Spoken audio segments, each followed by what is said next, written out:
You're listening to Season 9 of Mobile Suit Breakdown, a weekly podcast covering the entirety of sci-fi mega franchise Mobile Suit Gundam, researching its influences, examining its themes, and discussing how each piece of the Gundam canon fits within the changing context in Japan and the world, from 1979 to today.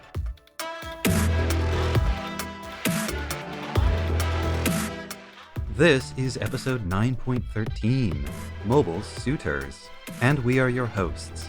I'm Tom, or as I'm known in the world of SD Sengoku, Musha Podcaster. And I'm Mina, and while I enjoy translation as a mental exercise, I think I prefer it when we don't have to.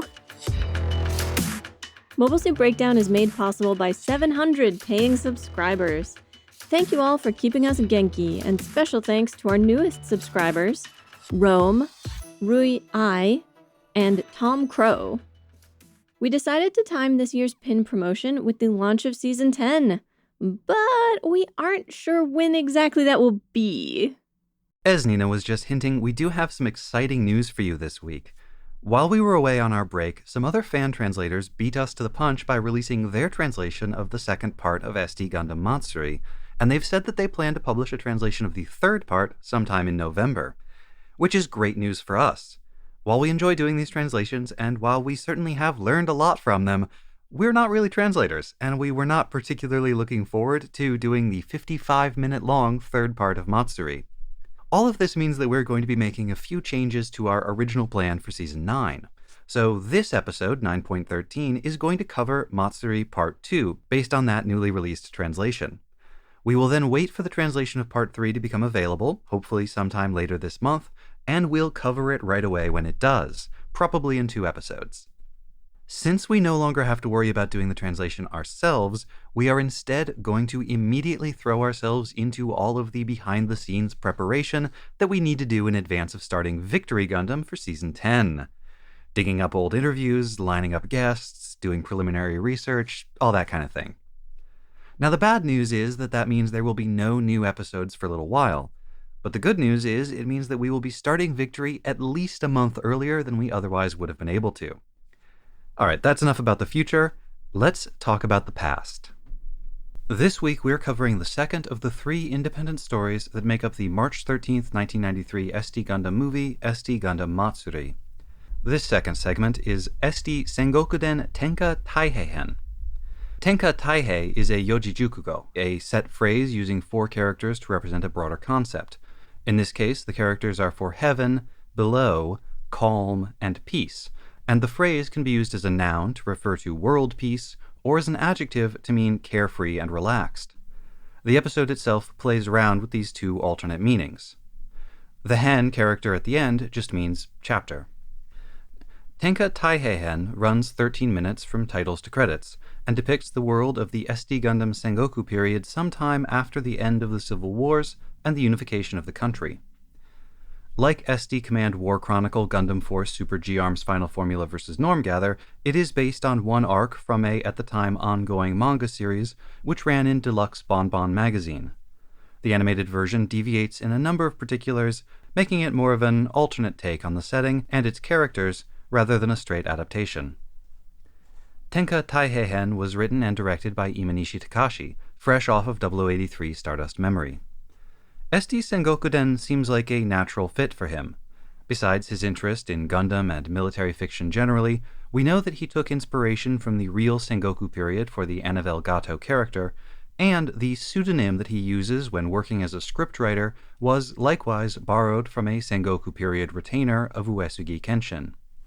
The animation director was Murase Shuko, who was also the animation director for roughly the first 20 minutes of F91. You know, the bit that everyone agrees is the best animated part of the movie. He had also worked for Imanishi before, as an animator on Stardust Memory, and after this he will go on to handle major roles on a number of future Gundam projects, so his is a name to remember. The headstrong 4th-generation Great Shogun was played by Tobita Nobuo, the voice of Camille Badan. Most of the rest of the cast are Gundam regulars with long lists of minor roles to their names, but Shiratori Yuri, who played love interest Gabeko, warrants a special mention. In 1992, she was Sakura Koji Hotaku in Brave Fighter of Legend Dagarn.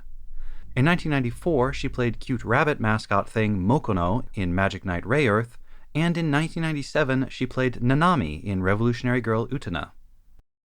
And now, the recap.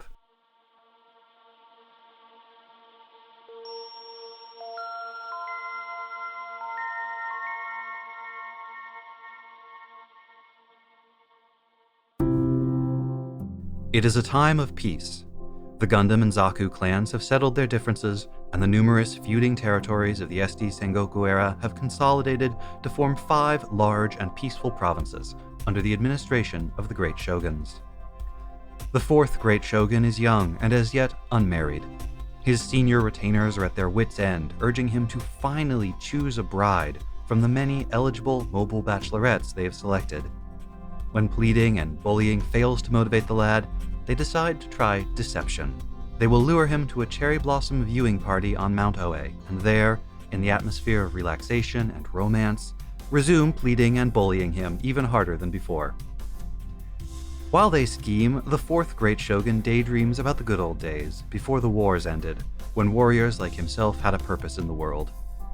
As if in response to his silent prayers for a meaningful battle to fight, a strange bird appears and begs for his aid. Horrible demons have appeared at Mount Oe, and they're threatening the realm. Without a moment's hesitation, the Great Shogun races off to the mountain.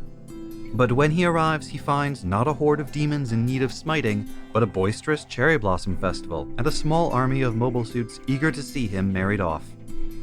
The Great Shogun is swiftly bound to a chair and subjected to a parade of bride candidates, as each senior retainer argues the merits of their preferred choice. When the 3 Zaku brothers, playing a blindfolded watermelon-splitting game, briefly interrupt, the Great Shogun seizes his opportunity and flees into the wilderness. On the picturesque slopes of Mount Oe, the 4th Great Shogun discovers a winsome maiden, Gabeko, picking flowers. It's love at first sight for both of them, and they spend the rest of the day together. The Great Shogun tells her about his troubles, and Gabeko urges him to forsake his dreams of violent glory and instead enjoy the hard-won peace. He promises her that he will. But not all is as it seems. When night falls and the inebriated, exhausted samurai fall asleep, the local villagers remove their disguises and reveal themselves to be hulking Oni with horns and iron clubs. There are demons on Mount Oe, and this festival was their trap. Even drunken and taken unawares, the samurai, led by the 3 other Great Shoguns, prove more than a match for the small fry Oni. But the Oni, it turns out, have their own demon shogun, and the exhausted Great Shoguns collapse before it. The 4th Great Shogun arrives in time to face this new threat, but Gabeko reminds him of the promise he made to forswear fighting. He dithers until a timely rainstorm revives the other 3 Great Shoguns, who give him a pep talk on the practical and moral necessity of self-defense. Dilemma resolved, the shogunal quartet combine their powers and swiftly blast the Oni Shogun into oblivion. But when the light from the attack fades, the Oni Shogun is replaced by that weird bird from earlier, now gigantic and radiant. It is the Crystal Phoenix, a divine entity traveling throughout the universe. This whole affair has only been a trial set by the Phoenix to test and strengthen these warriors. Its final message to them as it departs: remember that idleness fosters evil. The preservation of peace requires constant vigilance, and that is the true meaning of justice.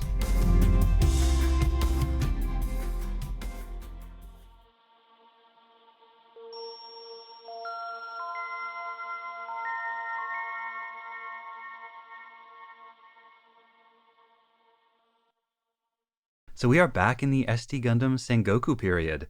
Except not really, because Sengoku means civil war, and the wars are over. The country is at peace. I was really glad to not be translating this one. Between the old-timey language, the heavy accents, and the drunken slurring, I think this would have been really difficult to translate ourselves.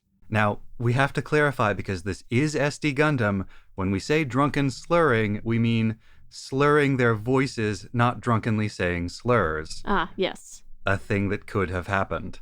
I was amused that even though I haven't seen or played or experienced much of the SD Gundam Sengoku stuff, there's still this sense of continuity from the ones that I have seen and the ones that I do remember. The map that they show at the very beginning is the one from the Abawaku episode, which then transforms into the new map of, what is it, 4 or 5? 5. Consolidated kingdoms. The lions are back with the addition of a mama lion who I don't think made an appearance previously. But we've got the toothbrushing lion. And... Well, yeah, there's the little baby and the papa. There's also a dragon, a rhino, and a bird. I was not sure if that was a rhino or like a triceratops because it looked like it had the big armored neck frill that some dinosaurs have. And I thought maybe it was like the dinosaurs from the tour episode where they go back in time and get chased by robot dinosaurs. I suppose that's possible, but I thought rhino. Yeah, you're probably right. The Zaku's obsession with watermelon is an ongoing joke. So even though I imagine they are not super strict about it, because that would make it harder to make jokes, there is a fair amount of continuity between these different pieces of the SD Gundam franchise. Yeah, after we released our prior episode on Final Formula versus Normgather, somebody did ask me, like, is there an ongoing storyline? Is there, like, a base text for these different SD, like, worlds? And the answer is yes, in the manga. And so these anime adaptations are, like, grabbing little snippets, moments from the manga and turning them into these little shorts. I do think this is the point at which we can say 100% the audience is expected to be reading the side materials. Those early Sengoku shorts really did feel like they could have stood on their own. Yes, there was a manga and you could learn a lot more about these characters, but they were created in a way that was meant to be accessible to anime-only viewers. This one and Normgather as well, like, if you're not reading the manga or don't have at least some, like, basic grounding in what's happening in those stories, these just don't make a ton of sense. I would say it's less that they don't make sense and just that there's not much there unless you get every little in-joke and reference. Because there's a story and it's perfectly understandable. It's just pretty thin and straightforward. The cast is replete with all of these essentially cameos, right? If you were just making this as an anime, you would need maybe a third of the total characters who show up in the course of this short. They're all there to give the manga reader that little thrill of like, ooh, I recognize that guy. Ooh, that one. Like at the end, when the Phoenix is flying away and we see a shot of a character who has at that point not appeared in the whole short, just training, meditating under a waterfall, and he looks up as the credits roll. And if you're a manga reader, you're like, oh, that's like the main character of the next arc. And if you're an anime watcher, you're like, who's that guy? Fair. I mean, that's the vibe for a whole lot of it. You know, various characters take on funny poses or act in certain ways that feel as though they are meant to be references to something, and we have no idea what. A big part of my attempted research this week is going to be trying to figure out some of those references, some of the visual gags. But there's so many of them, I definitely won't get to all of them, and some of them simply may not be possible to figure out unless I were willing to go back and read a whole bunch of manga or something. Yeah, when I say that it doesn't make sense to the anime-only viewer, I don't mean that the plot is hard to follow, but rather that as you watch it, you get the distinct impression that most of the appeal of this short is actually all of the referential jokes that are flying right over your head because you don't have the necessary context. As we have learned from doing these, clearly the best way to identify all of those references is to become intimately familiar with the full Hanna-Barbera cartoon library. I was glad in your introduction that you mentioned Murase Shuko and that F91 connection, because I did feel like the quality of the animation and the quality of this particular print that we watched were very good. Although, did you catch the reused animation in there? I don't think so. There is that moment, the first time or second time it happened, one of the times that it happens, the main character says, "This isn't supposed to be a zoo," when all the animals are running amok and everyone else is drunk, and that cycle gets used twice. Well. But other than that, I thought the quality was quite good. Mm-hmm. Everything's quite bright and crisp, and there's nice detail. And In Final Formula versus Normgather, like the music was the most important element of the whole short. yes. And the animation, while good, was just there to like support it, to push it along. And I wouldn't have said to somebody, oh, if you're gonna watch Final Formula versus Normgather, really pay close attention to the visuals. And like, no, that was not the point. This one, I think the visual gags going on in the background are so much more interesting than any other aspect of the short, that like those are the bit to focus on. Yeah, the music is nice, but it's not important in the same way. Mm-hmm. I was also thinking about how in most of the main Gundam series, in the longer series, the music feels a lot more cinematic. Mm-hmm. Whereas this music feels much more similar to, like short cartoons, TV cartoons, and video game music, I thought. With the exception of the one pop track with vocals that gets played while they are showing him all these pictures of possible brides. And the music still varies in tone. The music at the beginning is more kind of upbeat, light, a little silly feeling. The music during the combat is much more, not quite hard driving, but feels more serious and faster paced and more like action music. I'm going to be real with you. I did not at any point in the course of watching this notice the music. Oh, okay. I'm sure I would have noticed if it wasn't there, but I do not have a single thing to say about the music, except that it was not nearly as noteworthy as last time. It's too subtle for Tom. Too subtle for Tom's. I don't know, sometimes a subtle track will just like really get me, and this one didn't. I always have to bring up Murase Shuko whenever we encounter him, because he really is going to be a major factor in later Gundam, but also he's the guy who directed Witch Hunter Robin, a show that you and I both love and no one else in the world does, so that's our special little treat. I always forget that, and then I'm always pleased when you bring it up. Witch Hunter Robin, y'all. It's extremely slow, but so atmospheric. After all of these years, I have never gotten over the like mid-season upgrade to the powers of the main character being that she realizes she needs glasses. I don't know, maybe that's a spoiler. Maybe I shouldn't say that on the episode. Is she terrible at magic? No, she's just nearsighted. But returning to SD Gundam Matsuri Part 2, one of the main ways that SD seems to garner humor in the Sengoku line is to include anachronisms. And so throughout the Hanami, or flower viewing section, the part where they're up on Mount Oe looking at the cherry blossoms that are more or less accurate to what cherry blossom viewing is or would have been like. I don't know if it was always as raucous as it is now, but it absolutely can be. People picnic, there's a ton of food, people get very drunk, people sing, people dance. It's sort of cherry blossom viewing combined with like a small local festival, which adds some other humorous elements. Like there's a tea shop and there's a stand selling takoyaki, which are little fried balls of dough that have scallion and octopus in them. There's a stand selling dango, which are little round cakes made of rice flour. Sometimes they'll do them in pink, white, and green, which is meant to be a reference to Sakura. Sometimes they'll grill them and cover them in like sweet soy sauce. There's a few different kinds. There's a stand selling masks, which are very commonly purchased during summer festivals. There were even tanks of air and balloons in the background of one of these shots. And it is funny to see all these swordsmen with speakers or doing karaoke on a like a festival stage. Yeah.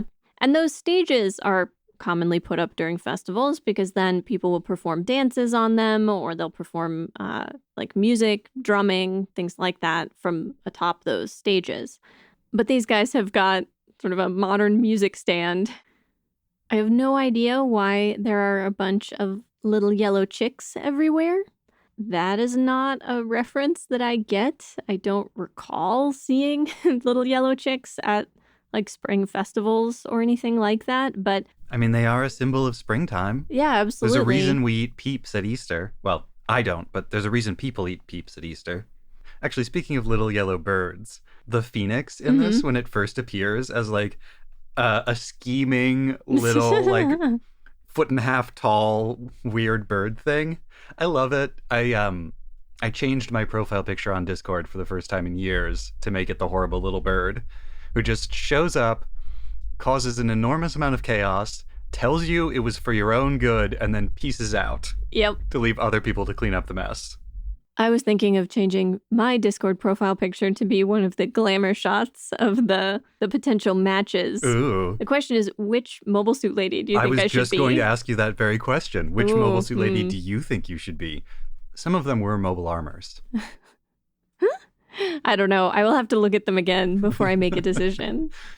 I really liked this setup. The fourth Shogun clearly is repulsed by these different like mobile suit characters, but because we have no idea what the like standards of beauty are in the SD Gundam Sengoku era world, all we see are these like alluringly posed, vaguely feminized mobile suits.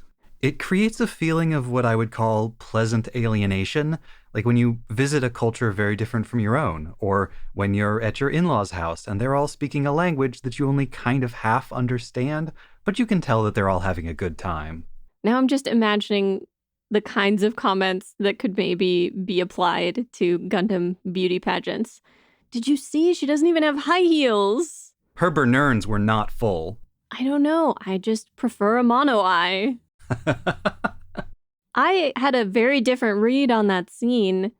Not that he is repulsed by them in terms of their looks, but that he is repulsed by this process. He finds it unseemly that they are showing him all these pictures of women and making him pick one based off of basically just a photo and some hit point stats.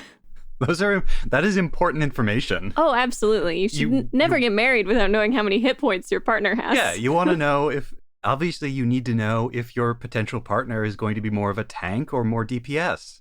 Or support. I mean, nothing wrong with marrying your support. Though to get the full triad, you do need like a throuple situation.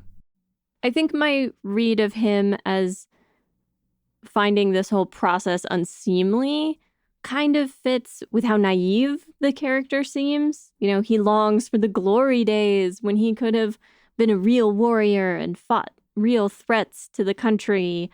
And he doesn't really acknowledge the political necessity of his marrying. I want to meet someone and fall in love, perhaps in a flowery meadow on a mountain. And it all works out for him. So at least they're not classist. I don't know if that's the case. we don't know Gabeko's background. We don't know what her like status is. She could be a secret noble lady out collecting flowers. By herself? He is the Dai Shogun and he ran away, so he was by himself. Maybe she ran away. Maybe. Probably if I had read the manga, I would actually know all of the answers to this. Many of the mobile suits in this are fairly easy to figure out what actual mobile suit inspired the character design. Gabeko was a bit of a challenge. I'm 99% sure she is meant to be the Gerbera Tetra from 0083, okay. Which of course had just come out, so it was present. Imanishi, who had made 0083, is the one who made this one. Gabeko is in kind of the right color scheme, and in Japanese, Gerbera is actually Gabera, so she becomes Gabeko. Yeah. She has these like kind of big eyebrows on her forehead that are not part of the Gerbera Tetra's design. And I think they're actually a reference to the real historical practice of Heian era court ladies plucking their natural eyebrows and then painting in thick, dark black eyebrows above where their natural line would have been. And that was a practice that persisted after the Heian era as well. I think that went into the Warring States period and some of the medieval period. So that's part of why I think she might actually be a noble lady. Because otherwise she wouldn't have her eyebrows painted in like that. Mm-hmm. Fair point. Okay. Good catch. I'm willing to give credit where credit is due. Thank you. Credit is always due to me. Here's a question for you. Throughout a bunch of this party, the baby lion, the lion cub, appears to be getting ready for bed. It has a candle ready to take to bed with it, and it's brushing its teeth and stuff. Mm-hmm. Is that just because it's a baby and the adults are partying into the night, and so it has to go to bed now? I mean, maybe. I guess that would make sense. Like, its one fundamental attribute is it has to be brushing its teeth. Because it's a reference to the commercial for the Lion toothpaste. That's right. Toothpaste. And I guess if you're brushing your teeth, it means you're getting ready for bed, right? Also, recalling from some previous SD Gundam shorts, somebody in this writing team or design team, animation team, somebody involved in these cartoons has a thing about tickling. Because I remember it's cropped up at least once before. And when they have the great Shogun tied up and are about to show him pictures of women, the Kubile sneaks in while the others are giving him alcohol to tickle his feet with a feather. Like torture. Yeah. Oh, Kubile. And then the sort of card game battle, I vaguely remembered that you mentioned a card game or like an electronic assisted card game that involved the SD Gundam characters at some point. I mean, both of those definitely exist. Okay. Yeah. When you see these card-ass cards of the characters, and there is a really cute, like, shiny foil one of the fourth Shogun and Gabeko dressed up for the wedding. Aww. In, like, the traditional wedding outfit. He's wearing the all-white kimono, and she's wearing the hood and everything. I'll send it to you later. But these cards always have, like, their power level and their HP and, you know, that kind of information. They are for collecting, but they can also be used for battling. I have a couple of things I wanted to say about the end. The first one is just the visual design of the Oni Shogun based on the Zeong. So cool. Incredible. Absolutely fantastic visual design. Just really, really good. Honestly, all of the Oni look pretty good. They're based on, like, a couple of different Zeon mobile suits. The Drysen is in there, but it's not just the Drysen. So they look good. The Oni Shogun looks amazing. If there's a kit of that, I need to find it. And if there isn't, I will be sad, I guess. Because I don't think doing an Oni Shogun custom is within my skill level at the moment. As a person with a horrible memory for mobile suits and their names, I simply appreciate that the Zeong is very recognizable. Not to be confused with any other mobile suit ever. Just look for legs, and if they're not there, it's the Zeong. You know, that's kind of the thing about First Gundam, is a lot of the mobile suits are just, like, instantly recognizable and all easily differentiated from each other. Which I appreciate. One final note about the ending and about the writing of this.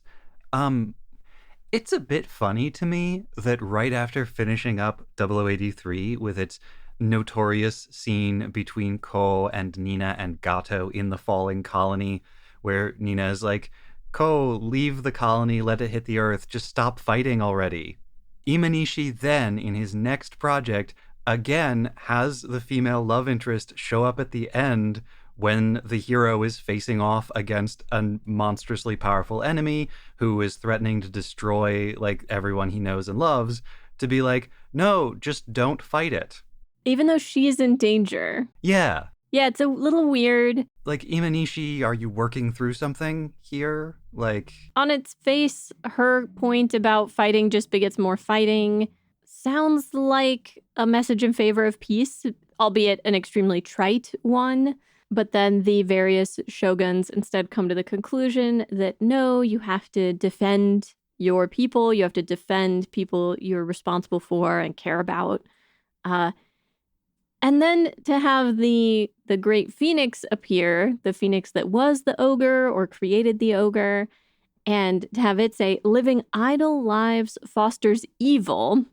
Idle hands are the devil's plaything. We've got slogans like this in English as well. But it feels a bit like, I always feel like these are a bit of a dog whistle, but the kinds of comments people make about the decadence of peaceful times, that like, oh, peace just breeds idleness and decadence and makes people weak. Like, sure.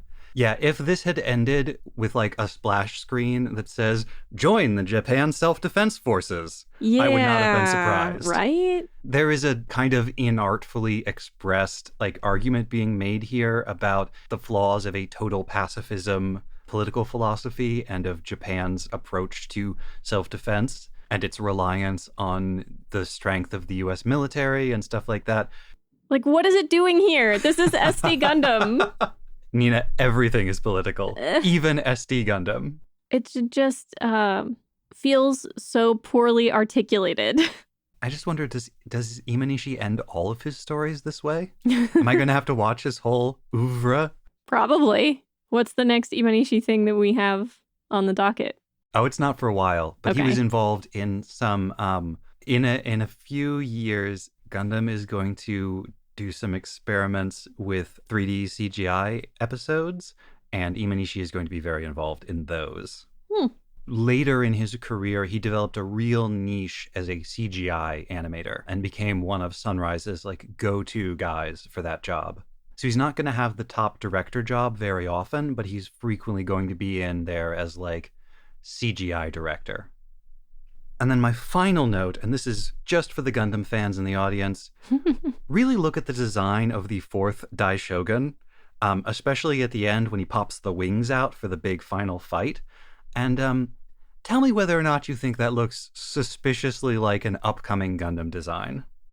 Doesn't he also turn into a centaur at one point? At the very beginning when he's jumping off the roof of the castle. Oh yeah, I think he might do that. Probably that's just a callback to the centaur from previous SD Sengoku shorts. Okay, but he's not the same centaur. Pretty certain he's not. Okay. That's just silly. I know. This is the problem with jumping around in time like this. I'm not entirely certain how many of the characters from before are still here. I just think, unless you're going to give us a little more detail and a little more attention to who the characters are, there should only be one centaur to avoid confusion.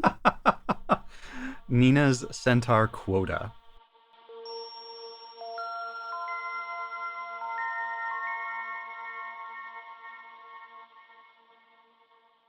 All right, so your question about the centaur inspired me to go back and look up who from this cast connects back to the SD Sengoku shorts we watched before. Tenka Taiheihen takes place in between the 3rd and 4th large arcs of the Musha Gundam comics series. That's the 3rd and 4th out of 18 total. Wow. Yeah, they kept running Musha Gundam stories in Comic Bonbon and Deluxe Bonbon until 2007. The prior SD Sengoku shorts that we've watched were all from the 1st arc, aka the 7 Warriors chapter. The 4th Great Shogun is based on the Gundam Alex from War in the Pocket, and he was not among the characters who appeared in the previous shorts. But some of his retainers should be immediately recognizable. There's the giant Psycho Gundam Mark II and the ninja Onmitsu there, along with the brothers Hyakushiki and Hyakimaru. Likewise, the 3 Zaku brothers and their leader Zakuto, as well as the Kubele ninja, who is known in this setting as Rei Kube. What about the one that's always on stilts? I'm not sure about that one. Of the 4 great shoguns, the first did not appear in the prior shorts due to being dead at the time. He was resurrected through time travel shenanigans because, yes, somehow SD Sengoku is also a person from the future travels to the past in order to rewrite history by changing the outcome of a lost war story. The 2nd Great Shogun did appear in one of the prior shorts, specifically in the Haunted Town episode. Those were his beloved childhood toys in the chest that was retrieved from the mine. The 3rd Great Shogun is the former Musha Gundam, hero of most of those shorts. He's gotten a promotion. He also happens to be the cousin of the 2nd Great Shogun, because it's really about who you know? And now, Nina's research. All right, time to tackle as many of the background gags and references as we can. First up, the map. The first map shown is the same one from previous SD Gundam Sengokuden shorts, which we analyzed in a previous episode. But then it transforms, as the narrator explains that there's been some consolidation, and the new areas have new names. These were a bit of a struggle, so we consulted a list posted by a Japanese fan. Unfortunately, superfan though they may be, they lack our academic rigor and did not provide references. We will just have to hope that they are correct. From left to right, the first is haine, which with different kanji can be a given name in Japanese, but for which I could find no other special meaning. The first kanji means break, tear, destroy, defeat, or frustrate. The second, shoot, shine into, or archery. And the third means sound. My best guess is that it's a reference to the sound of a beam weapon firing.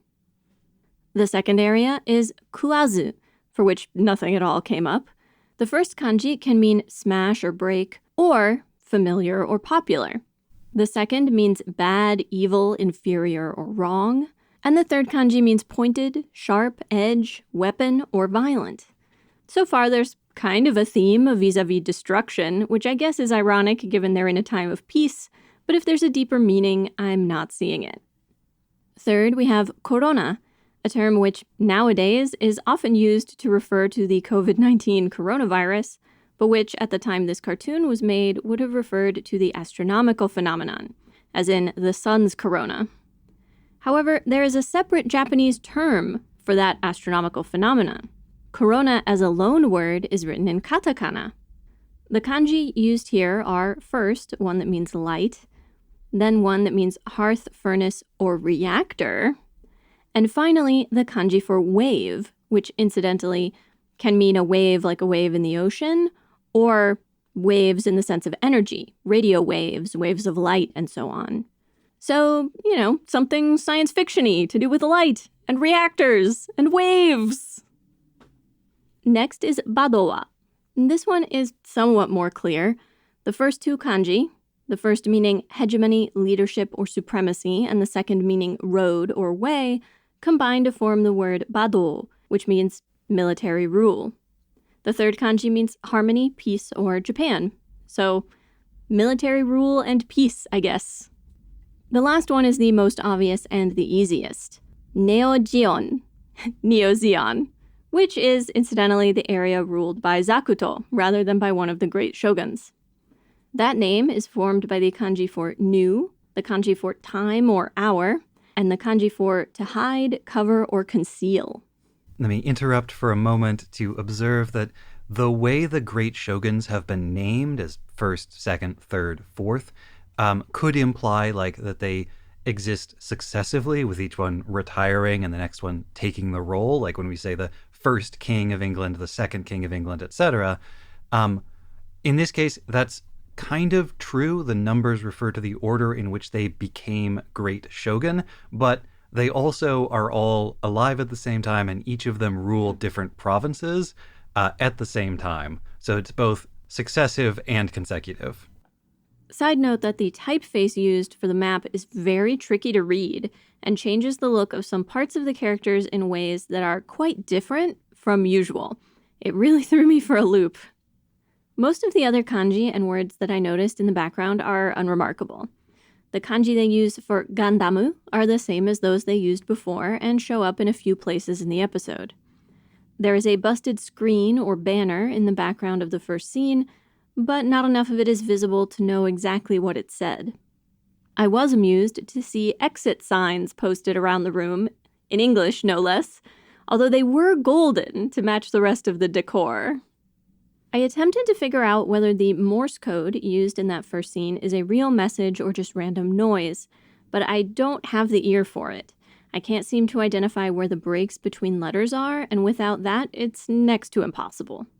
The other complicating factor is that they might be using International Morse code or they might be using Wabun code. Also known as Kana code, Wabun code uses telegraphy to correspond to Japanese kana characters rather than letters of the Latin alphabet. What I can tell you is that I found an entire academic presentation on the introduction of Morse code to Japan and its importance as Japan's very first telecommunications technology. Most relevant to this short is the fact that Morse code was introduced at the very end of the Edo period, in the 1850s, and both the central shogunate government and the regional governments led by the daimyo conducted research experiments and demonstrations of the new technology. So, less of an anachronism than a lot of the other elements of the episode. Then the fourth great shogun runs off to a beautiful meadow and lies in the grass watching a bird fly overhead. He has one line talking to himself, after which there are sound effects, and the picture abruptly turns black and white, and a nearby cow, with a star on its forehead that appears to be made of mobile suit armor, lows pitifully. It reads like the show is making fun of its own bad pun. What he says is, tori wa tobu, goran no tori. The first part is easy. The bird is flying. The second part is a respectful expression that means, as you can see. But tobu, the verb that means to fly, can also mean to jump or leap, to splash, to hurry, to flee or run away, to vanish, or for a punch or kick to come flying. Goran is the honorific version of the verb for to see, as well as being the honorific version of one of the words used to say please. But it is also the Japanese pronunciation of a pretty common given name in certain parts of Europe. And there are a number of famous people with the name Goran. A cursory search turned up a bunch of athletes, several musicians, and politicians. The final part of the second sentence, no tori, means just like or just as. So the second sentence can mean, respectfully, as you can see, or it can mean just like Goran. I don't have time to pore over early 90s Japanese newspapers looking for who or what they might be talking about, but I assume it was a reference to some current event. Because apparently we can never let anything go. After we had recorded this, Tom went back and looked into it a little more, and it turns out there may be another explanation. There is a Japanese song based on a Christian hymn that appears to have been very popular as a song for little kids to sing in school, like at morning assemblies, especially in mission schools, but possibly also in regular public schools. And it was called Goran yo sora no tori. So not exactly the same thing that he's saying, but pretty similar, and also about, like, look at the flying bird. The hymn is based off the Bible passage that talks about considering animals in nature, and how none of them toil, none of them work. The bit that gets referenced all the time is the consider the lily of the field, it toils not, neither does it spin. Look at the birds of the air, they neither sow nor reap. Now just imagine that in Japanese and like 1,000 6-year-olds all singing at the same time. And it sort of fits into this running gag of the SD mobile suits as like big tough warriors, but also very childish. They know all the kids' songs. They don't eat green pepper. They still love their little stuffed animal toys that they hid away in a box in a mine somewhere. It's the greatest of all treasures. While the fourth great shogun is declaring his resolve to go fight the ogres, a whole series of different backgrounds are animated behind him. Flames, outer space. And during the flames portion, there's a blink and you miss it appearance of an ogre sitting in a large iron pot full of water over a fire. The ogre is either being cooked alive or having a nice bath. I knew I had seen something like that before, so I racked my brain and finally remembered that there is an item just like that in Animal Crossing New Horizons. It's called a kettle bath in the English translation, but in Japanese it's called a goemon buro, or goemon bath. Up until electric or gas-heated options became available, it was very common for Japanese baths to be wood-fire heated. However, this specific kind of bath has a story associated with it. It is named for Ishikawa Goemon, a 16th century outlaw hero who stole from the rich to give to the poor. There is pretty good historical evidence that a thief, bandit, or outlaw by that name really did exist, but the details of his life and tales of his exploits are more like folklore, and he's been the subject of countless works of fiction over the past several hundred years, including several classic kabuki plays. And I'm pretty sure that Goemon in Lupin III is meant to be one of his descendants. There are a few conflicting accounts of Goemon's death, but they all agree that he was killed after a failed assassination attempt against Toyotomi Hideyoshi, and that he was boiled alive in a large iron pot. And then baths of that type were named for him. Gruesome. After the fourth great shogun has resolved to kill and or bathe the ogres, the whole group from the castle appears in the meadow, ready to hurry him along to Mount Oe. The one Gundam that is on stilts appears again, and you had an idea about why that might be. The one that's on stilts in both scenes is the same one that takes its character design from the Psycho Gundam Mark II. It's a bit bigger than the others, but not so much bigger as it would be if it were the Psycho Gundam Mark II, which is like twice as large as any of the other mobile suits. So I'm guessing that the stilts are there to make it more like the right size, but in a funny way. It feels weird about being only slightly larger than the other SD Gundams. Then they are off to Mount Oe. The kanji used for Mount Oe are pretty fun. There is a Mount Oe near Kyoto, but its name uses completely different kanji than those used for the Mount Oe in this short. One possible interpretation for the combination of kanji used here is Acquire Hero Here Mountain. As I mentioned in the talkback, there are various stalls at the Cherry Blossom viewing, most of them with signage indicating what they sell.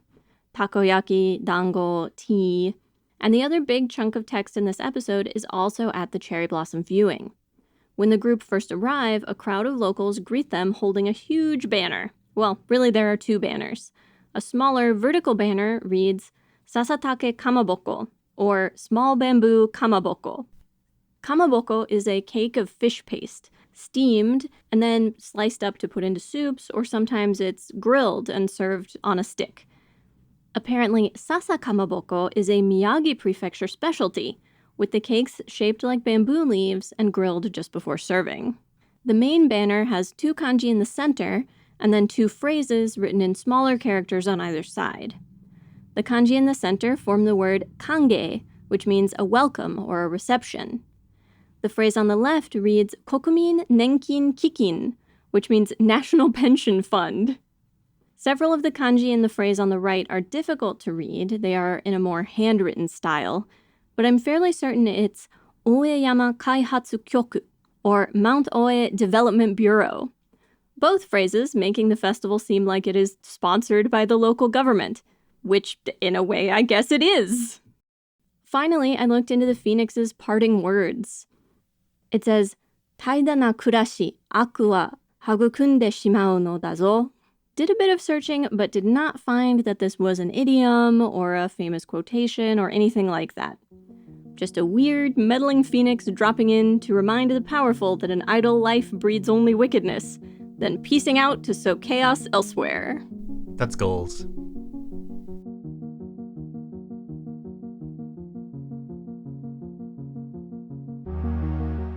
With the exception of whatever research we do in the last couple of episodes, that's it for our Festival of Research. Remember that while we're waiting on subtitles for the final part of SD Gundam Festival, we won't be releasing episodes, but we will be working on the background research for Victory Gundam. That way, we can go straight into Season 10 without needing to take a break between seasons. Prepare your Blu-rays, begin the campaign to convince your significant other, pet, or roommate to watch with you, and remember to include the word spoilers in the subject line of any emails that contain them, so that I can retain my total ignorance of Victory Gundam. Until then, stay Genki, folks. Mobile Suit Breakdown is written, recorded, and produced by us, Tom and Nina, in scenic New York City, within the ancestral and unceded land of the Lenape people, and made possible by listeners like you. The opening track is Wasp by Misha Dioxin. The closing music is Long Way Home by Spinning Ratio. The recap music was Olivia by Hyson. You can find links to the sources for our research, the music used in the episode, additional information about the Lenape people, and more in the show notes and on our website, GundamPodcast.com. You can get in touch with us on Twitter or Instagram at Gundam Podcast, or by email to hosts@GundamPodcast.com. And thank you for listening.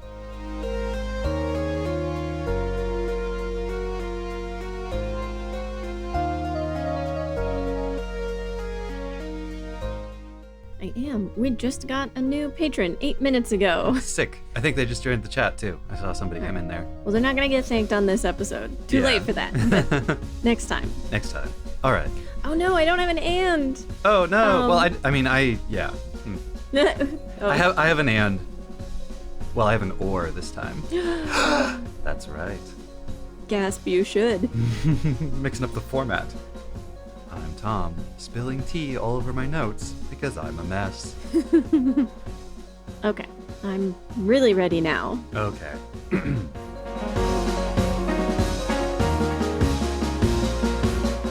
The second Great Shogun did appear in one of the prior shorts.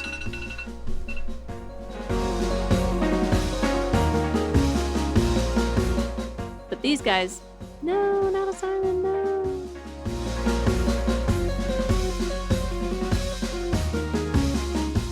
The thing that it sounds like I meant is not what I meant. To Luna 2! Alice, to Luna 2! Alright, but actually there is a mobile suit that has an AI installed in it, and the AI is named Alice. So Alice could fly off to the moon like that. Now, what do I actually mean?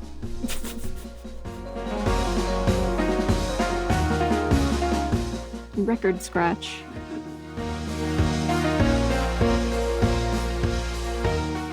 I can't imagine that this is the reference. What? There was a Serbian high jumper named Goran who performed quite well at the Serbian National Championships in 1992, but I can't imagine that they're making a reference to him. Well, the reason I asked you to clarify dates for me while I was looking at this is because there was a noted volleyball player who competed in the 1996 Olympics by that name, which Tobu, like many volleyball players, are incredible jumpers. Mm-hmm. It's an important skill for the sport. But it could also refer to, like, a politician vanishing or fleeing, or, it could refer to any number of different events or people. Part of why it works as a pun. I just don't know who exactly or what exactly they're talking about.